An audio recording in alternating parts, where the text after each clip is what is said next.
सब तत्पर हैं आज जगत सजाने में। अरे हम जगत सजाने के लिए नहीं आए, हम जगदीश को पाने के लिए आए। ये हृदय का चिंतन बदलो। 3.5 हाथ के शरीर में आप हैं, आप अपने को नहीं जानकारी कर पाए तो आप कितने बड़े जानकार हैं। वो उपाय बताओ जिससे खूब भोग भोगने के लिए बल बढ़े और खूब भोग मिले, बस जीने की। जीते किसके लिए हो, इसका उत्तर नहीं। लोग कहते हैं जवानी में विकार ज्वलंत होते, नहीं नहीं। आप क्या समझते हो बुढ़ापा में जीवन में भजन नहीं किया तो बुढ़ापा में आके तुम ऐसे नहीं। गुरु मानने वाले लाखों हैं, लेकिन गुरु की मानने वाले अंगुलियों में गिने जा सकते। यही है बंधन का कारण, मैं और मेरा, अपना अस्तित्व, अपना अलग भाव। अब अपने शरीर और मन को प्रकृति में लगाएं, भोगों में लगाएं, और फिर कृपा का आश्रय। गलत बात। मेरे परायण होकर जो भी तुम्हारी क्रिया हो रही हो मेरे को अर्पित कर दो। यत करोषि, जो कर रहे हो कुछ तो करो, कोई सिद्धांत तो पकड़ लो। आज से नियम ले लो कि हमारा कोई भी 24 घंटे का समय भगवद अर्पित बिना हुए नहीं हम छोड़ेंगे उसे।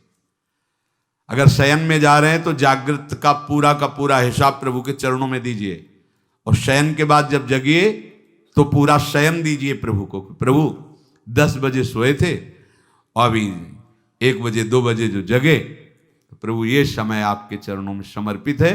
इसमें जो हम नींद में हुए या जो भी नाम जप किया, जो प्रभु आपके चरणों में। अब फिर सुबह जागृत में ये विचार करते रहो, ये क्रियाएं सब प्रभु की प्रसन्नता के लिए हो रही। नाम जप करते रहो, हर क्रिया प्रभु को अभी कुछ ही दिनों में आप देखना आपकी आध्यात्मिक विचार शक्ति बढ़ जाएगी, आपका विवेक पवित्र हो जाएगा। पर ये अभी 1-2 दिन करोगे फिर भूल जाओगे। भूलो नहीं। अगर भूलते रहोगे तो ज्यादा समय नहीं अपने लोगों के लिए पास। ये बहुत डींगे हाँकते हैं हम अभी बड़ा समय। ब्रह्मा जी के देश में, ब्रह्मलोक में, ऐसे कमल की पंखुड़ी में ऐसे छेदो तो अपने यहाँ का 1 वर्ष हो जाता है। अगर वो 80 बार ऐसे कर दिए तो हम गए। 80 साल ही होगी वो तो उम्र, 60, 70, 80, 85 कितनी उम्र है। बहुत जल्दी तत्पर हो जाओ। पर सब कोई तत्पर नहीं होगा। सब तत्पर हैं आज जगत सजाने में। अरे हम जगत सजाने के लिए नहीं आए, हम जगदीश को पाने के लिए आए। ये हृदय का चिंतन बदलो, क्योंकि ये जरा मरण स्वरूप में नहीं होते, ये शरीर में होते हैं। अब स्वरूप का परिचय ही नहीं। लोग बहुत जानकार जैसे ज्यादा बातें बनाते तो कहते भैया 3.5 हाथ के शरीर में रहते हुए कई साल हो गए? बोले 40। तो जाना तुम कौन हो भाई? हो कि 100-200 हाथ का है तो खोजने में समय लगेगा। 3.5 हाथ के शरीर में आप हैं, आप अपने को नहीं जानकारी कर पाए तो आप कितने बड़े जानकार हैं। औरों की जानकारी क्या लोगे? आप अपनी जानकारी नहीं कर पाए। 3.5 हाथ के शरीर में हो, कैसे भूल भुलावे में हो? बोले हम तो रोज अपने को देखते, शीशा में देखते हैं, बढ़िया गोरे चिकले गाल और सब। ये तो प्रकृति की रचना का, पंचभूत का एक नमूना है। ये नमूना है, नमूना हमारा थोड़ी स्वरूप है। बस ये पहली सूरज गई तो जरा मरण मोक्षा है, क्योंकि जरा अवस्था इसी में होती है और मरण अवस्था भी इसी की होती है। प्रकृति के कार्य शरीर के साथ जब तक तदात्म रहेगा तब तक जरा मरण मोक्षाय नहीं हो पाएगा। संबंध विच्छेद करना ही है इस शरीर से। सारी चेष्टा इसी शरीर के सजाने की है और शरीर को मैं मानने की पुष्टता की है। और हम बनते हैं साधक, हम बनते हैं अध्यात्म मार्ग के पथिक। जब कोई उपासक शरीर के साथ तदात्म मैं आज तक नहीं भूल पाए, देखो ना, जब आप तिलक लगाते हैं शरीर के माथे पे लगाते हैं, अपने माथे पे लगाते हैं, वो समय आता है क्या? नहीं, एक एक बाल संभाल करके, क्योंकि मैं हूं, मैं, बस यही अंतराय है। अब ये गूढ़ बात कैसे समझ में आएगी? यहां तो बात समझने के लिए बस इतनी कि वो उपाय बताओ जिससे चेक पर चेक पास होती है। वो उपाय बताओ जिससे खूब भोग भोगने के लिए बल बढ़े और खूब भोग मिले, बस जीने की। जीते किसके लिए हो, इसका उत्तर नहीं। इसका उत्तर नहीं किसके लिए जी रहे हैं। भोगों के लिए जी रहे हैं, भोग भोग रहे हैं, जीने के लिए, बस इतना ही क्रम है मूढ़ता का। शरीर के वृद्धावस्था होने पर जब शरीराभिमानी मैं मानता रहा है, अब वो अपने को मान लेता है कि मैं वृद्ध हो गया हूं, पर वासना बहुत प्रबल हो जाती वृद्धावस्था में। पहले हमको ये भ्रम था कि ये जितने विकार हैं जवानी के हैं, इसके बाद शांत हो जाते होंगे। फिर बाद में अन्य वृद्धजनों से बात करके और शास्त्रों से पता चला कि यदि 40-45 की अवस्था, पूज्य पंडित श्री गया प्रसाद जी की वाणी, 40-45 वर्ष की अवस्था तक आपने अपने विकारों पर विजय प्राप्त नहीं की तो आगे और भयंकर रूप धारण कर लेंगे। और वृद्धावस्था में तो ये ज्वलंत, लोग कहते हैं जवानी में विकार ज्वलंत होते, नहीं, वृद्धावस्था में होते, क्योंकि अब उसकी दुर्गति करवानी है ना। अंदर विकार भरे होते हैं और शरीर भोग लायक नहीं होता, बस मिटिया मिट, वो मलिन विचार उसके आगे बढ़ने नहीं देते। ये देखो कैसे जरा मरण मोक्षाय हो पाओगे। अभी से सुधार करो, आज से सुधार करो। एक आए थे हितधाम में, वो आप लोग जानते हैं उनको, उन्होंने कहा कि हम विरक्त वेश लेना चाहते हैं। दोनों पति पत्नी सब कार्य निवृत्त हैं और हाँ ठीक है, अच्छा है, चौथापन है, विरक्त भाव होकर वृंदावन बात, वो फ्लैट भी खरीद लिया। हमका ठीक है, आप ऐसा कर सकते हैं, अच्छा है, जब जागे तभी मंगल, आप जो आयु बची वृंदावन वास करते हुए भजन करो। पर हमारे यहाँ पर सिद्धांत है कि रज के पात्र में पाया जाता है और कोशिश करे कि जमीन में ही आसन लगाकर शयन करे। बहुत संसार के तो सब भोग आप भोग ही लिए, और दोनों अलग अलग आसन पर लेटना। वो रुक गए, उनका अलग अलग आसनों पर। हम कहा हाँ, ये विरक्त होने पर तो फिर यही होगा ना, मतलब अलग अलग आसनों पर। तो उन्होंने स्पष्ट कहा कि इनको फिर नींद नहीं आएगी तो हम विरक्ति नहीं ले पाएंगे, और नहीं ली। और वो वृंदावन से, ये आप क्या समझते हो, बुढ़ापा में जीवन में भजन नहीं किया तो बुढ़ापा में आके तुम ऐसे, नहीं, बहुत विचित्र राग है, माया का ऐसा राग नहीं है। जो ये मैं मानता है कि शरीर मैं हूं, शरीर पे मेरापन टिका हुआ है, तो जन्म मृत्यु जरा व्याधि दुख दोषानुदर्शनम वो नहीं कर पाएगा। जन्म मृत्यु जरा व्याधि दुख दोष ये नहीं देख पाएगा वो शरीर के। जन्म मृत्यु जरा व्याधि दुख रूप दोषों को देखना विवेकवानों का कार्य है। इस शरीर में बिल्कुल ममता नहीं रह जाती जब आप भगवत प्राप्ति का लक्ष्य करोगे। भगवत प्राप्ति का क्या, हमें लगता है अगर विशेष कोई कामना अपना जोर दे दे तो शरीर का प्यार खत्म हो जाता है। कोई कामना विशेष जोर दे दे, अपने स्वरूप में आ जाए कामना, तो फिर उसे कुछ याद नहीं रहता, मरना मंजूर है, लेकिन वो अपने लक्ष्य पर आगे बढ़ जाएगा। फिर भगवत प्राप्ति की कामना और शरीर का राग बना रहे, कैसे हो सकता है? इसका मतलब है अभी भगवत प्राप्ति की जलन नहीं हुई हृदय में, भगवत प्राप्ति की लालसा नहीं हुई। ये मैं मेरापन से मुक्त हो गए तो जरा मरण से मुक्त हो गए, क्योंकि शरीर के साथ माना हुआ संबंध बड़ा कठिन है त्यागना। तो इसे क्या करें, कैसे संबंध का त्यागे? हम नया संबंध बनाओ। क्या नया संबंध? अभी तक जितने संबंध बनाए उन सब संबंधों ने तुम्हें बांधा है। भगवान कपिल देव जी कहते हैं कि ये आसक्ति ही जगत के बंधन का कारण हुई, और हे मां, अगर यही आसक्ति भगवत प्रेमी महात्माओं से हो जाए तो मोक्ष का खुला हुआ द्वार है। हमें संबंधों ने ही बांधा है, शरीर संबंध, शरीर संबंधी भोग, शरीर संबंधी रिश्ते नाते। अब हम एक संबंध और प्रकट करते हैं, अपने आत्मस्वरूप गुरुदेव का। मन वचन कर्म से हम आचार्य और गुरुदेव की शरण में होते हैं। अब ये जीवन यंत्रवत वैसे ही चलेगा जैसा आदेश होगा, खत्म खेल। देह भाव कब नष्ट हो गया आपको पता नहीं चलेगा। जिन वैराग्य की सीढ़ियों को लांघना विवेक के द्वारा बहुत कठिन पड़ता, बड़ा लंबा समय जाता, छोटी छोटी अवस्था में कोई ज्ञान नहीं है, उन वैराग्य की सीढ़ियों को आगे लांघते हुए निकल गए गुरु कृपा पात्र जन। हम अगर ये संबंध मान ले, प्रथम से वह गुरु के चरण, जिन या धर्म कहो सब करन, नाम प्रताप बताइयो। आप इस चाल को समझना, ये मन बुद्धि इस बात को स्वीकार नहीं करते हैं। एक गुरु का संबंध केवल एक व्यवहार मात्र कर लेते हैं। गुरु मानने वाले लाखों हैं, लेकिन गुरु की मानने वाले अंगुलियों में गिने जा सकते। अपने मन वचन कर्म से ठान लो कि अब मेरा जीवन बिक गया, कोई अस्तित्व नहीं। गुरु ने नाम देकर मंत्र देकर खरीद लिया है, अब वो जैसा चाहेंगे वैसा चलेगा। ये सब ठीक हो जाएगा, सब ठीक हो जाएगा। जितने भी महापुरुष हुए हैं सबने गुरु महिमा का गान किया है। बिना गुरु कृपा के इस मैं और मेरापन से हटना बड़ा कठिन होता है, घूम घूम करके छाया रहता है। देख लो, यहां बैठे हो इसलिए देख सकते हो, देख लो जब से चले हो तब से अब तक मैं और मेरे के ही घेरे को नहीं पार कर पाए हो, देख लो। और जो जितना समर्पित है मैं मेरा का घेरा उतने उसका शिथिल होता चला जाता है। ये आत्मसमर्पण से सब ठीक हो जाएगा। हमारा प्रगट में शासन चाहिए, क्योंकि छवि तुम्हारे घर में विराजमान हो, कभी तुम्हें डांटी क्या? तुम्हारा जैसा मन आवे छवि के सामने करो, कर सकते हो। प्रगट में गुरु के सामने एक भी चेष्टा अगर प्रतिकूल की तो डांट पड़ जाएगी, सभा में तुम्हें गलती माननी पड़ेगी।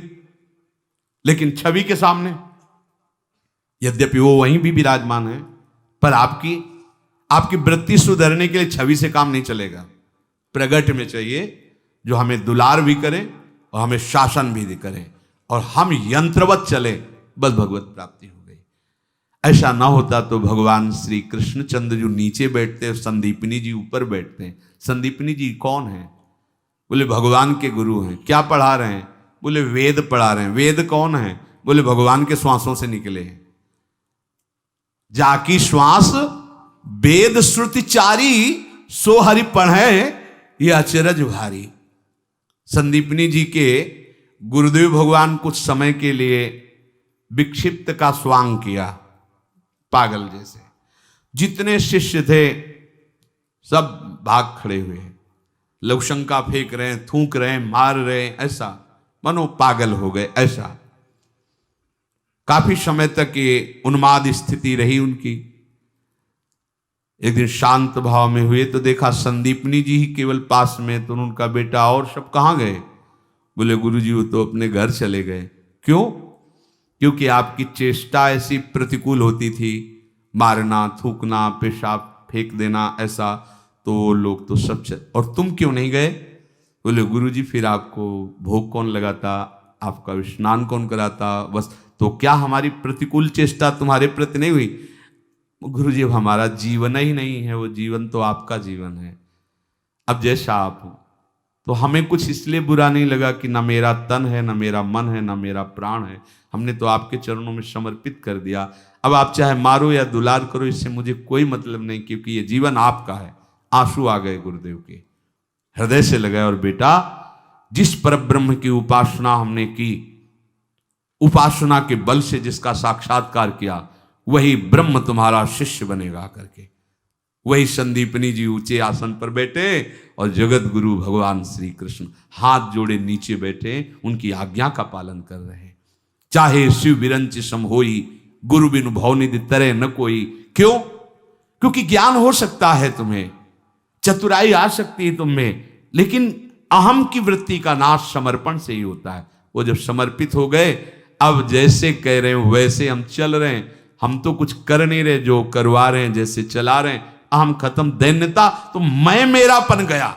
यही है बंधन का कारण, मैं और मेरा, अपना अस्तित्व, अपना अलग भाव। देह की सीमा में जब तक हम बंधे हैं तब तक महात्मा नहीं हो सकते। महात्मा का सर्वात्म भाव होता, सर्वात्म भाव। सब रूपों में मेरे आराध्य देव, या सब रूपों में मैं। ब्रह्मज्ञानी सब रूपों में मैं, भक्त सब रूपों में आराध्य देव। मामाश्रित यतन्तिते, जिसने मेरा आश्रय ले लिया, मेरे आश्रित होकर जब मैं साधन कराता हूं तो अभिमान नहीं होता। और जब उपासक स्वयं में कर्ता भाव लेकर यत्न करता है तो अभिमान छुपा पुष्ट होता रहता है। मैंने ऐसा कर लिया जिससे मुझे ऐसा अनुभव हुआ, और मैं ऐसा कर लूंगा जिससे मुझे ऐसा अनुभव होगा, ये सब अहम की धरा में होता है। और जब मेरा आश्रय ले लिया जाता है तो उसको ये अनुभव होता है कि प्रभु ने ऐसा कराया तो ये अनुभव हुआ, प्रभु ऐसा करा लेंगे तो वो भी अनुभव हो जाएगा। उसके जीवन में सावधानी ये रहे कि आलस्य और प्रमाद ना आने लगे कि भगवान की कृपा से सब हो जाएगा तो भजन करने की जरूरत क्या है, गुरु कृपा से सब हो जाएगा, अब भजन करने की जरूरत नहीं। अच्छा चलो ठीक, तो फिर प्रमाद करके अन्य जो असाधन है वो भी करने की तुम्हारी रुचि नहीं होनी चाहिए। पक्का समझो बस इसी से हो जाएगा। पर होता क्या है, हम ये तो कह देते हैं कि भगवत कृपा से सब हो जाएगा, ये छोड़ दिया यहां और करने लगते हैं असाधन, फिर भगवत कृपा कैसे आप पर जागृत होगी। सच्ची कह रहे हैं, ये स्थिति छोटी मोटी नहीं कि आज से हम कुछ नहीं करेंगे। झांक के देख लीजिए, ये बहुत बड़ी परमहंस स्थिति है। कुछ नहीं, न शुभ ना अशुभ, न सत ना असत, ये साधारण है। कह देते कि सब भगवान की कृपा से हो जाएगा। हाँ ठीक है, बहुत बड़ी बात है ये, पर आप अब अपने शरीर और मन को प्रकृति में लगाएं, भोगों में लगाएं और फिर कृपा का आश्रय, गलत बात। इसीलिए कृपा पात्र वही है जो मन बुद्धि चित्त अहम पूरी चेष्टाएं जिनका आश्रय लिया उनमें लगा दिया जाए, उनके बल से ये लग जाएंगे। जो नित्य निरंतर प्रभु का चिंतन करता है, प्रभु का आश्रय लेकर के, तो उसका शरीराभिमान नष्ट हो जाता है, उसका कर्ता भाव नष्ट हो जाता है, स्थायी भाव उसके हृदय में आ जाता है भजन का। अभी अस्थाई है, थोड़ी देर भजन हुआ, थोड़ी देर विषय चिंतन हुआ, थोड़ी देर प्रभु अच्छे लगे, थोड़ी देर संसार अच्छा लगा। भगवद आश्रय लेकर हमारे हृदय में जो अब साधन की वृत्ति आ रही मेरे प्रभु दे रहे हैं, उनकी कृपा से हो रहा है, ऐसा मानकर पूरा प्रयत्न भजन में लगा दे तो देहाभिमान गलित हो जाता है, देह भाव रहित हो जाता है, स्थायी भजन की प्रवृत्ति जागृत हो जाती है। अगर अहम है तो साधना करने पर उसको भगवत प्राप्ति नहीं होती, क्योंकि अहम ही मूल है। शरीर और संसार में थोड़ा भी महत्व है तो अहम है, उतनी ही भगवत प्राप्ति में देरी है जितना अहम है। ये सूक्ष्म विषय है। इन बाधाओं को दूर करने के लिए आत्मसमर्पण अत्यंत आवश्यक है। संसार की स्वतंत्र सत्ता नहीं है, शरीर की स्वतंत्र सत्ता नहीं है। विचार करो, ये यंत्रवत वैसे ही माया से चल रहा है, यंत्रारूढ़ानिमम माया, तुम वैसे भी कुछ नहीं कर रहे हो, त्रिगुण माया के द्वारा हो रहा है। अब तुम ये स्वीकार कर लो कि प्रभु का मैं हूं, तो माया से त्रिगुणातीत भाव की तरफ आप बढ़ जाओगे। जो प्रभु का आश्रय लेकर के प्रभु के बल से यत्न करता है, उसका अहम गलित हो जाता है और प्रभु की कृपा से उसका साधन तीव्र हो करके उस जरा मरण मोक्षा स्थिति को प्राप्त हो जाता है। जब तक आप शरीर को मैं या मेरा माने हैं तो आप कह भले दें कि मेरे अंदर कोई इच्छा नहीं, पर आप इच्छा के ही आधार पर हैं। और जब आप स्वरूप स्थित होंगे तो भले आप मांग करें लेकिन वो आपकी इच्छा नहीं होगी। ये बड़ा सूक्ष्म विषय है। ब्रह्मबुद्ध संपन्न महापुरुषों को देखा गया,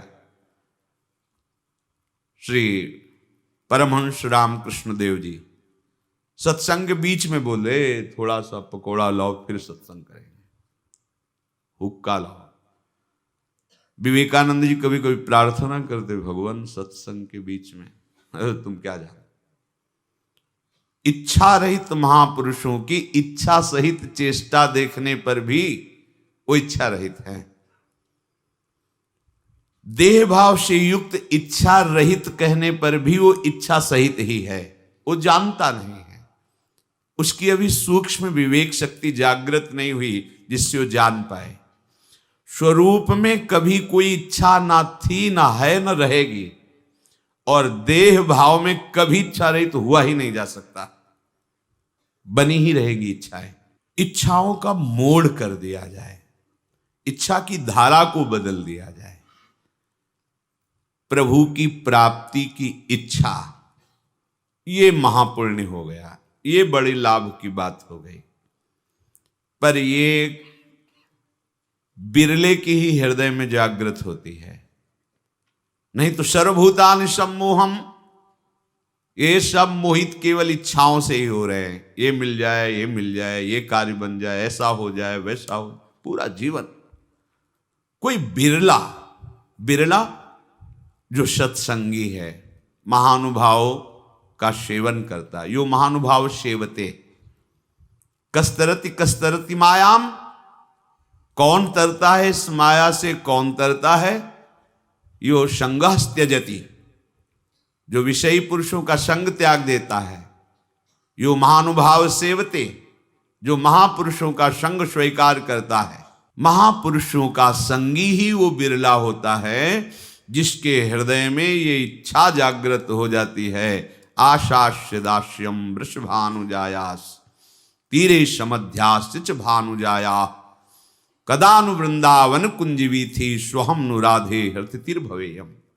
हे लाडली, वृंदावन की गलियों में भिक्षा मांगते हुए मुझ भिक्षुक को कभी आप कृपा करके अपने श्री चरणों की दास्ता रूपी भिक्षा दे दो।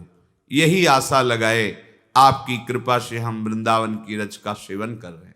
ये इच्छा, ऐसी इच्छा जिसमें सब इच्छाएं भस्म हो जाए, भगवत प्राप्ति की इच्छा। दर्श बिन दुख न लागे नैन, जब से तुम बिछुरे प्यारे कबहु न पायो चैन। दर्श बिन दुख न लागे नैन, हृदय में पीड़ा पैदा हो जाए, अन्य कोई विचार ही न रह जाए। ये मुमुक्षुता, ये भगवत प्राप्ति की इच्छा इतनी प्रबल हो जाए कि जीना भार लगने लगे। ऐसे ब्रह्मबोध नहीं होता, ऐसे भगवत प्रेम नहीं होता। बैलेंस बना के चलने से मन भी राजी रहे, इंद्रियां भी राजी रहे, भगवत प्राप्ति भी हो जाए। इनकी भारी ताप को सहने की सामर्थ्य उपासक में होनी चाहिए। जब इनके आप प्रतिकूल चलेंगे और अध्यात्म के अनुकूल चलेंगे तो जलाना चाहेंगी ये इंद्रियां। इंद्रियों को भी भगवान ने प्रमथन स्वभाव वाली कहा है और मन को भी प्रमथन स्वभाव वाला कहा है। ये दोनों साधक को जलाते हैं, मथते हैं, विषय की तरफ आकर्षित करते हैं। उसी आकर्षण को सह जाता है, वही बिरला कहा जाता है। टूट गया सो विषयी, सह गया सो महात्मा। सहत सहत बाढ़े भगति। श्री भगवान कह रहे हैं, जिन पुण्य कर्मा, कल चर्चा हुई थी कि जितने पुण्य हैं इस त्रिभुवन में वो सब आधे हैं। पूर्ण पुण्य यही माना जाता है कि मुझे इसी जन्म में प्रभु से मिलना है। ये बात हृदय में, वाणी में ही नहीं, केवल वाणी में कहने से नहीं बात बनेगी। ये हृदय की बात हो जाए कि अब तो प्रभु के बिना हमारा जीवन निस्सार है, अब कहीं कुछ अच्छा नहीं लगता। आपके हृदय में जब प्रभु के मिलन की बात आ जाएगी तो आपको विषय भोग बमन की तरह दिखने लगे, घृणा होगी बात सुनने पे। अलम विषय वार्तया नरक कोटि भी वत्सया। विषय क्रिया की तो बात जाने दो, विषय की बात सुनते ही आपके अंदर घृणास्पद भाव आ जाए। कैसी बात? अलम विषय बंद करो विषय वार्ता, जो करोड़ नरकों से भी घृणास्पद है। नहीं, विषय भोग, निद्रा, चैन से उसे नींद आती है? नहीं, नींद नहीं आती, क्योंकि नींद तमोगुण जनित विश्राम स्थिति होती है और उपासक तो त्रिगुणातीत लक्ष्य में स्थित हो चुका है, उसे नींद कैसे आएगी? रात का एकांत समय अपने आराध्य देव के लिए आंसू बहाता हुआ व्यतीत करता है उपासक। पर वो बड़ा महामहिम भाव है। वहां तक पहुंचने के लिए हमें बहुत कुछ मिटाना होगा, बहुत कुछ हमें जलाना होगा। ये घर फूंक तमाशा देखना होता है, कुछ भी अपना ना रह जाए, कोई भी अपना बल ना रह जाए, न तपस्या का न भजन का। काहू के बल भजन को काहू के आचार। अपबल तपबल और बाहुबल चौथो बल है दाम। सूर किशोर कृपाते सब बल हारे को हरि नाम। ये अश्रु उसी के निकलते हैं जिसके हृदय में केवल बल महारानी जी का होता है। मेरे बल श्री वृंदावन रानी। एक एक वृत्ति से भजन होता है, एक एक वृत्ति से। भरोसा लाडली जू के गोरे चरणारविंद का। अब कोई और चिंतन नहीं रहा, तो जिसके चिंतन में जीवन समर्पित किया, अब उसके अनुभव के बिना साफ शून्य लगता है। कैसे नींद आ जाएगी? हंसी, ये हंसी मजाक कैसे उसको अच्छी लगेगी? उसका हृदय तो अपने प्रीतम के मिलन के लिए व्याकुल हो गया। हंसी मजाक कुछ अच्छा नहीं लगता। ये तो भगवत प्रेम की बात है। पूज्यपाद शिवड़िया बाबा जी महाराज जब स्वरूप बोध के लिए व्याकुल हुए, मुमुक्षुता बढ़ी, लगने लगा जीवन निस्सार है, क्या करूं, कहां जाऊं, किससे पूछूं, कैसे मुझे शरीर रहित स्वरूप का अनुभव हो। अभी तो जब चिंतन होता है तो यही पंचभूतों से रचित शरीर मैं हूं, मेरा है, ऐसा ही भान होता है। स्वरूप का तो अनुभव ही नहीं हो रहा। इतनी व्याकुलता बढ़ी, प्राण त्यागने की स्थिति आ गई। विचार किया शरीर को रख के क्या करेंगे जब बोध नहीं हो रहा। गंगा जी में इस शरीर का विसर्जन कर देते हैं। तैयार हो गए, लौकी का कमंडल था उसे भी फेंक दिया, अचला भी फेंक दिया, कगार से कूदने को उद्यत हुए। उसी समय फिर विवेक ने रोका, क्या इससे आत्मबोध हो जाएगा? फिर निराश हो गए। ऐसे ही मृत्यु दशा आती है प्रेमी उपासक में। जो सात्विक भाव प्रेम विकार है उनमें आखिरी मृत्यु, मरता नहीं है पर व्याकुलता उसकी मृत्यु जैसी होती है। तब भगवत साक्षात्कार होता है। जब जिया ना जाए, जैसे जल में कोई डुबो दे तो हम श्वास के लिए व्याकुल हो जाते हैं, अब न मिली तो प्राण निकल जाएंगे, बस ऐसी स्थिति। अब न मिली प्रियाजू तो प्राण निकल जाएंगे। ये स्थिति, ये किसी क्रियाओं से नहीं होती है, ये संबंध से होती है। संबंध आचार्य कृपा, गुरु कृपा से होता है। जो हमारी स्वामिनी हैं, जिनकी हम चरण दासता से युक्त हैं, उनको हमने देखा नहीं, उनसे हमने बात नहीं की, हमारा ये आज का भी दिन चला गया, आज की भी रात्रि चली गई, ऐसी व्याकुलता बढ़ती है। पर ये हमारी पाप प्रवृत्तियां और पाप वासनाएं पूर्व से दबी हुई अंदर एक परत की परत लगी हुई है। जो पाप है उसको नष्ट करना सहज है। बहुत विधान है तीर्थों में, अनुष्ठानों में कि ऐसे ऐसे पाप नष्ट हो जाते हैं, लेकिन पाप प्रवृत्ति, पाप वासना जड़ से नष्ट हो जाए, ये केवल प्रभु के ही हाथ की बात है। वही कृपा करके नष्ट करते हैं। यहां प्रभु कह रहे, एशाम त्वंत गतम पापम जनानाम पुण्य कर्मणाम ते द्वंद मोह निर्मुक्ता भजन्ते माम दृढ़ व्रताहा।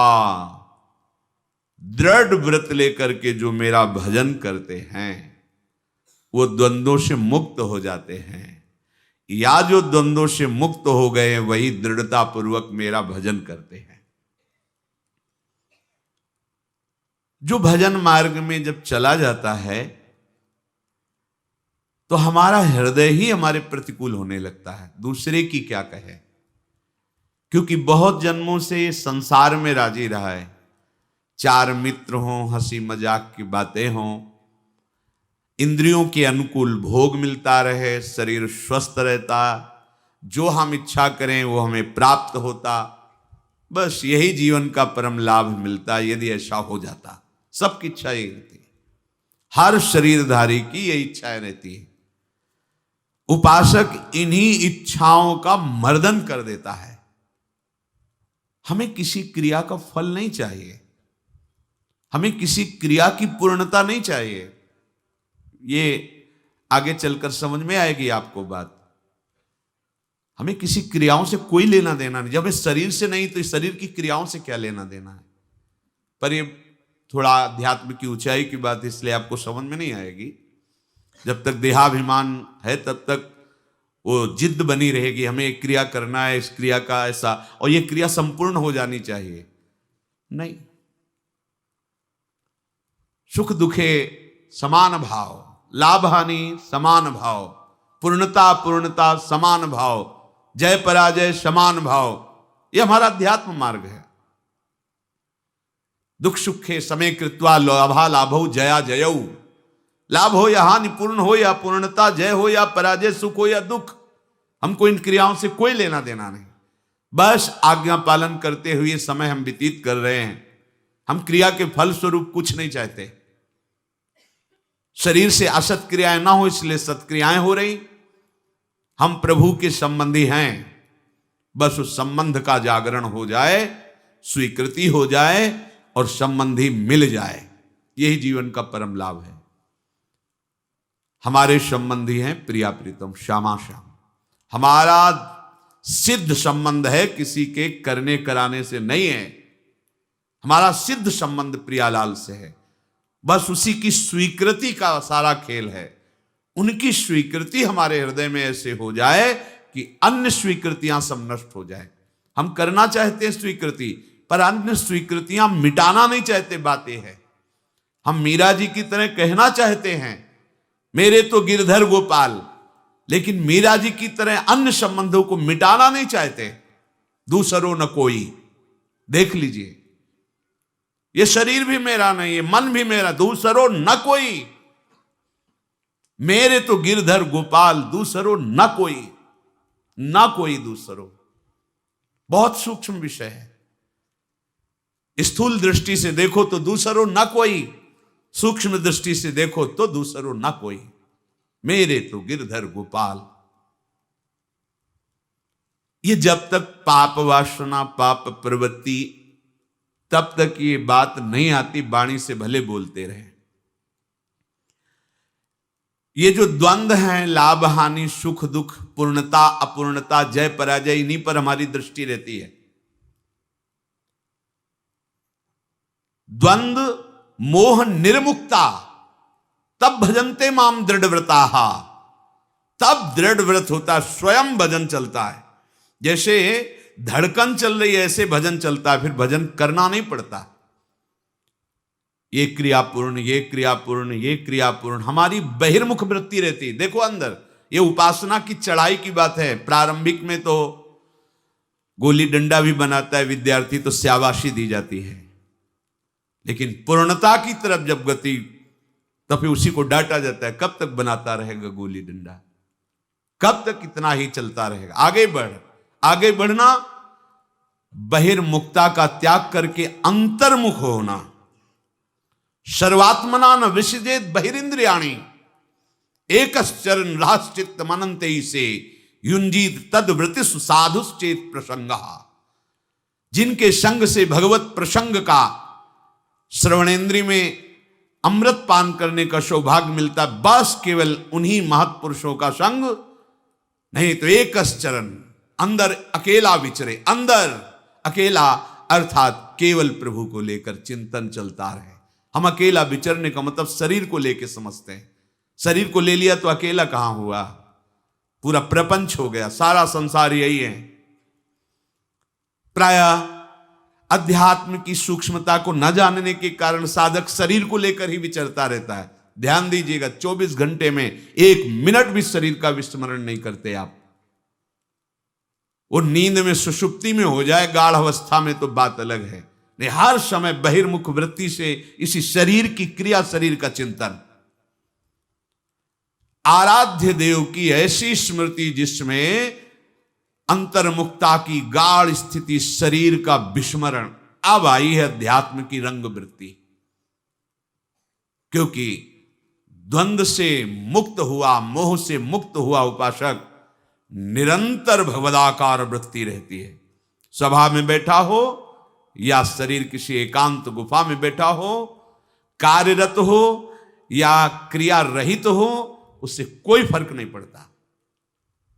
कर्माणि श्रुति बोधितानि नितराम कुर्वन्तु कुर्वन्तु मा गूढ़ाश्चर्य रसास्त्रगादि विषयान गृह्णन्तु मुञ्चन्तु वा।